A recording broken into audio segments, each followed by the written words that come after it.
काल कोथरूडमध्ये ज्या युवकांना मारहाण केली आणि त्यांच्या नाकाचं हाड तुटून सुद्धा बरगडीला मार लागून सुद्धा पोलिसांनी कुठलीही कारवाई करताना दिसली नाही आणि त्याच्यामध्ये राजकीय नेत्यांचे फोन पोलीस स्टेशनला वाजत होते आणि वाजल्यानंतर पोलीस बघ्याची भूमिका त्या ठिकाणी घेत होते।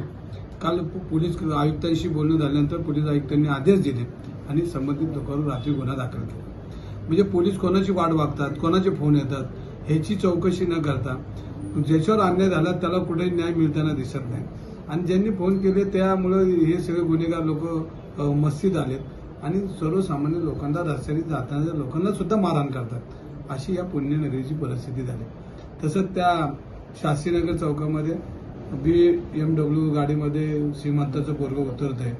त्याचं महिला दिन आहे आणि महिला दिनाच्या निमित्तानं आपण महिलांचा सन्मान करतो, पण त्या चौकामध्ये महिलांच्या समोर लघुशंका करताना चित्र हे पुणेकराला चांगलं नाही।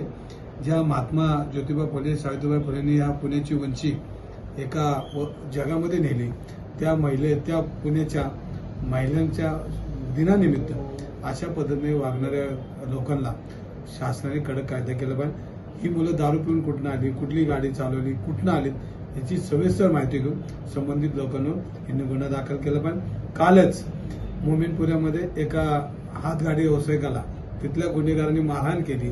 मारहाण केल्यानंतर तो पोलीस चौकीमध्ये गेला, पोलिसांनी गुन्हेगारांना खोडची आणि जो व्यक्ती ज्याला मारहाण केली त्याला बाहेर अशी परिस्थिती आणि त्याच्यामध्ये ते मुलांवर काहीच कारवाई झाली नाही। त्यानंतर त्यांनी एक पोस्ट व्हायरल केली, एक कॉल आणि प्रश्न सॉल्व आणि त्याच्यामध्ये आपण बघितलं असेल त्याच्यामध्ये एका राष्ट्रवादीच्या शहर अध्यक्षाचा फोटो त्याच्यामध्ये आणि अशा पद्धतीने गुन्हेगार जर व्हॉट्सअप आणि फेसबुकवर अशी जाहिरात करत असेल तर पोलीस काय करतात हा महत्वाचा भाग आहे। आणि तसंच खेडमध्ये बी एका युवकाला मारताना दिसतंय, तर पुणे पोलीस गृह खात्याने याच्याकडे लक्ष दिलं पाहिजे।